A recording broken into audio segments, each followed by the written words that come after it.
ሰላም ጤና ይስጥልን እንደምን አላችሁ የአውዲ ሚዲያ ተከታታዮቻችን። በዛሬ በሀገራችንና በቀጠናችን በዓለም አቀፍ ደረጃ የተከሰቱ ትኩስ አሳሳቢ መረጃዎችን ይዘንላችሁ ቀርበናል። በዛሬው የመረጃ ሰዓታችን ከምናደርሳችሁ ዋና ዋና መረጃዎች መካከል የኢትዮጵያ የምንዛሬ ሪፎርም ድህነትን ማባባሱ የቀድሞው የዓለም ባንክ ፕሬዝዳንት ገለጹ፣ በምዕራብ ትግራይ ወልቃይትና የኢትዮጵያ ሱዳን ድንበር አካባቢዎች አዲስ ውጊያ መከፈቱ ተገለጸ፣ በሱዳን የግሩፕ 26 ተዋጊዎች እጃቸውን ሰጡ፣ በሳውዲ አረቢያ የኢትዮጵያውያን እስራትና የሞት ፍርድ ስጋት፣ እንዲሁም በዩክሬን ኬቭ ላይ የደረሰው የሩሲያ ከባድ የባለስቲክ ጥቃት፣ እነዚህንና የመሳሰሉትን መረጃዎች ይዘናል። እስከ ፕሮግራማችን ፍጻሜ ድረስ አብራችሁን ቆዩ።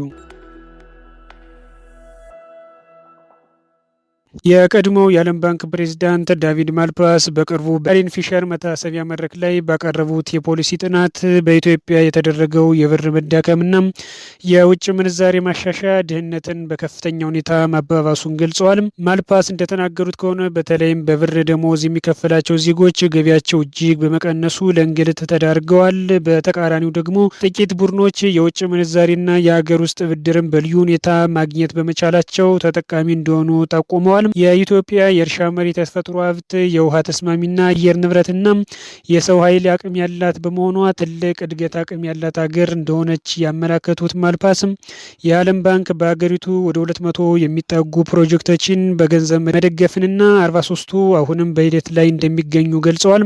ሆኖም ግን የሀገሪቱ የነፍስ ወከፍ ገቢ አሁንም $1100 አካባቢ በመሆኑ አሁንም ዓለም ደሃ ሀገራት ተራ እንዳላወጣ ተናግረዋል።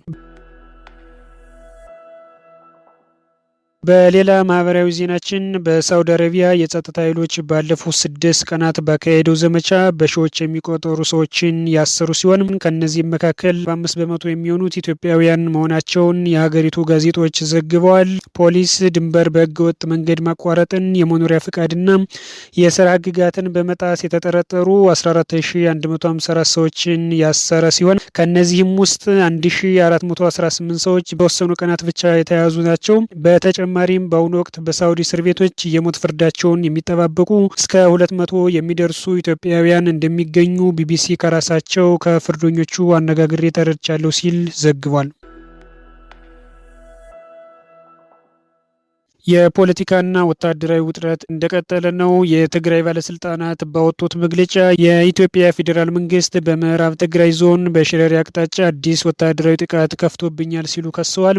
የክልሉ አስተዳደር የፌዴራል መንግስት ገዳዎችን፣ የድሮን ጥቃቶችንና የውክልና ኃይሎችን በመጠቀም የ2022ቱን የፕሪቶሪያ ስምምነት ጥሷል ቢልም እስካሁን ግልጽ ማስረጃ አላቀረብም። በሌላ በኩል ደግሞ በወልቃይት ጠገዴ ሰቲት ሁመራ ዞን በኢትዮ ሱዳን ድንበር አካባቢ ከሽረሪና ነጭ አፈር ባሉ አካባቢዎች ከእኩለ ሌሊት ጀምሮ ከባድ መሳሪያ የታገዙ ውጊያ እየተካሄዱ መሆኑ ተሰምቷል። በአካባቢ ያለው የፖለቲካ ውጥረት እና የኃይል አስተላለፍ ጥያቄዎችን እያስነሳ ሲሆን የአማራ ሕዝብ የህልውና አደጋ ደቅኖበታል የተባለውን ራሱ አታጋይ ድርጅትና መሪ እንደሚያስፈልገው የተለያዩ የፖለቲካ ተንታኞችና ወገኖች አስተያየታቸውን በመስጠት ላይ ይገኛሉ።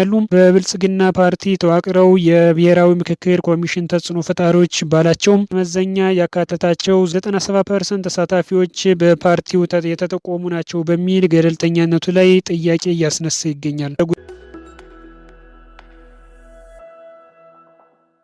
ጎረቤት ሱዳን ስናልፍ የሱዳን ፈጣን ድጋፍ ኃይሎች RSF አባል የሆነውና የግሩፕ 26 በመባል የሚታወቀው ወታደራዊ ቡድን በኦምዱርማን አካባቢ ለሱዳን ጦር SAF እጁን መስጠቱን የሱዳን ዜና ኤጀንሲዎች ዘግበዋል። 45 የሚጠጉ ተዋጊዎችና መኮንኖች የያዘው ይህ ቡድን የሱዳን ጦር በሰሜን ኮርዶፋን ያደረገውን ግስገሳ ተከትሎ ከባራና አካባቢው በመሸሽ የመጣ ሲሆን የውጊያ ተሽከርካሪዎችንና የተለያዩ የጦር መሳሪያዎችን ጨምሮ ሙሉ ወታደራዊ ትጥቁን አስረክቧል።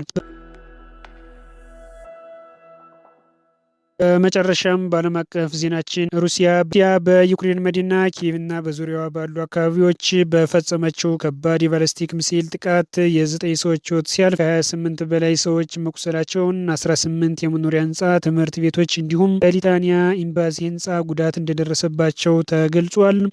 የዩክሬኑ ፕሬዝዳንት ቮሎዲሚር ዜሌንስኪ እንደገለጹት ሩሲያ 27 ባለስቲክ ሚሳኤሎችን፣ 35 ሌሎች ሚሳኤሎችን እና 185 ድሮኖችን አስወነጨ የተጨፈጨፈች ቢሆንም ሀገራቸው ከአሜሪካ ያገኘችውን የፓትሪዮት አየር መከላከያ ሚሳኤሎች በማለቃቸው ምክንያት አንዱን ባላስቲክ ሚሳኤል ብቻ ማክሸፍ ተችሏል። ዘለንስኪና የውጭ ጉዳይ ሚኒስትሩ አንድሬም ምዕራባውያን አጋሮቻቸው የአየር መከላከያ ስርዓቶችን በአስቸኳይ እንዲያቀርቡ ጥሪ ያቀርበዋል። የተወደዳችሁ የአውዲ ሚዲያ ተከታታዮቻችን ለዛሬ ያዘጋጀንላችሁ መረጃዎች እነዚህን ይመስሉ ነበር። መረጃዎቹ ከተመቻችሁ ላይክ እና ሼር ማድረጋችሁን አትርሱ። እንዲሁም አዲስ ከሆናችሁ ሰብስክራይብ በማድረግ የደወል ምልክቷን በመጫን ቻናላችን ቤተሰብ ይሁኑ። ሀሳብና አስተያየታችሁን በኮሜንት መስጫ ላይ ያስቀምጡልን። ሰናይ ጊዜ